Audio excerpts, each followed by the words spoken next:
Hello YouTube and welcome back to Fire Gaming Project. So in today's short video, I'm going to quickly go over a pre-release analysis of the Cinnabar Spindle Sword. That's an upcoming free event weapon for Albedo.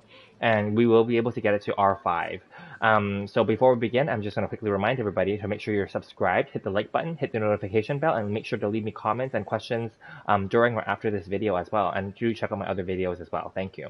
Okay, so let's get to it.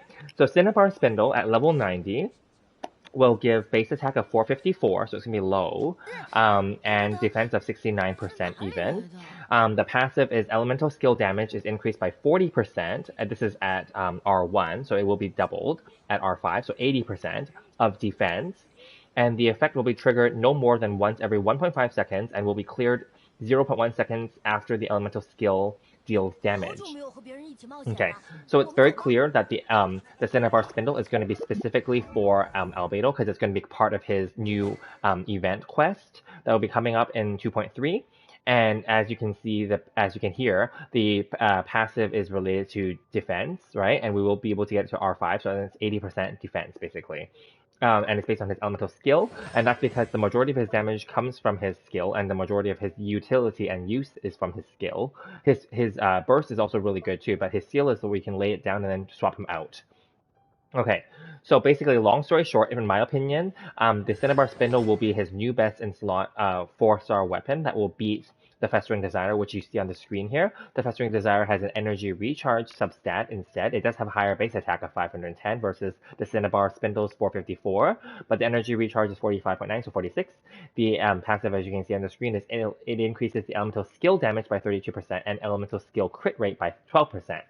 So this was pretty good already on Albedo. It's also actually very useful for other characters that need energy, such as Bennett, pretending that if you didn't have anything better, that could work well for Bennett as well. Otherwise, you could probably put it on maybe the Traveler.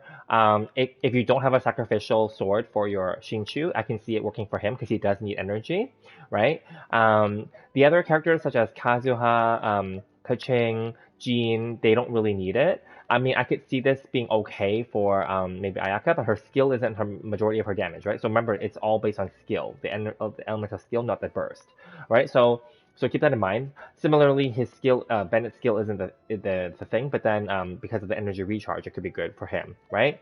And similarly, it's also about the ult for basically Xingqiu and for Bennett, and similarly the skill is it's not bad for him and Bennett, for Xingqiu and Bennett, but yeah, I would just say this is just a good, the Festering Desire is a more universal sword is what I'm trying to say here. It could be useful on other characters. It won't be their best, but it's good for a good placeholder, especially if you got it during 1.2 and you got it to R5 and level 90 already, right? Remember, during the event, you get it to R5 and you get discounted experience and maybe no ascension discount, but discounted experience level because you get 1.5% multiplier.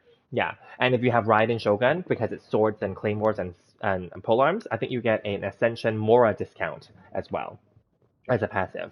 Yeah, so anyway, long story short, the Cinnabar Spindle will be better than the Festering Desire, in my opinion. It's going to make Albedo even better than he is right now, but I don't really use him that much, but I don't hate this character. He doesn't, and I've already done an in-depth review of him. Do check it out on my channel, but I will say the Cinnabar Spindle should be his best in-slot 4-star weapon. Now, I do want to point out that he does have a 3-star weapon option, the Harbinger of Dawn. As you can see on the screen, I did not level this up, and I didn't put it on him.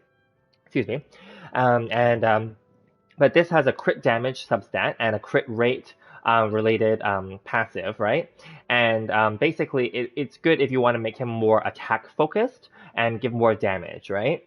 So the reality is that many players do use him in this case because they will maintain his HP above 90% as long as he's shielded and you swap him in and out only. He won't really take much damage as long as you dodge as well. And then he can activate more crit damage and crit rate basically for his, like if he lays down his elemental skill, for example, right? And that's awesome, okay? So I can see people that already, if they've already built up this Harbinger of Dawn at R5 level 90, then this could be a really good weapon, obviously, going forward, and this would still be arguably his best 3-star weapon. Now, will this weapon beat the Cinnabar Spindle? It's hard to say, because the Cinnabar Spindle, at the end of the day, does scale off of his defense. and it also gives a defense bonus for the substat. So then I feel like the Cinnabar Spindle could be better. But then because of the fact that it's a defense substat, you will be required to then, if you want to make him more damage heavy, you will need to either equip him with artifacts that are crit rate or crit damage focused, if you do want to play him that way. Currently though, most people don't play him that way.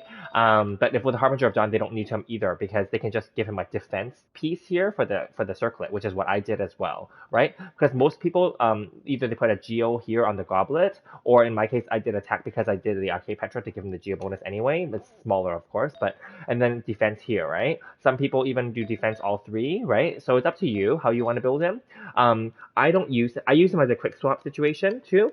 So definitely the Harbinger of Dawn would have been better probably for me, but because we got the Festering Desire already as part of the 1.2 event to R5 and level 90, then that's just the weapon I gave him because all my other sword users, as you can see, already have weapons, right? So when I get the Cinnabar Spindle in the next patch event, I will replace the Festering Desire with that one for Albedo, and then my Festering Desire will just temporarily sit on the wayside until another sword character comes along the way that may utilize it. And it's still a good weapon because it's more universal. And keeping in mind, because the Cinnabar Spindle is a defense substat, really only Albedo can make use of it. So whereas this Festering Desire is more universal, its energy could go to other characters, right? And I'm not going to build the Harbinger of Dawn. So that's just my thing. But I did keep one copy of it at R5, yeah. So anyway, that's my quick and dirty pre-release analysis of this.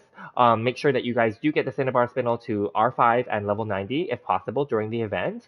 Yeah, and or if you don't have enough resources, make sure you get it as high as possible. Basically, make sure you get all the ascension materials to get it to R5 eventually. And if you can't level it up to 90 during the event, that's okay. Get it as high as you can, and then at least you still enjoy the benefit of the bonus, the discount during the event. All right. So, what will you guys be doing? Will you guys equipping, Cinnabar Spindle on your Albedo, or keeping Festering Desire or Harbinger of Dawn on him? Let me know in the comments, and I'll see you guys in the next one. Thank you.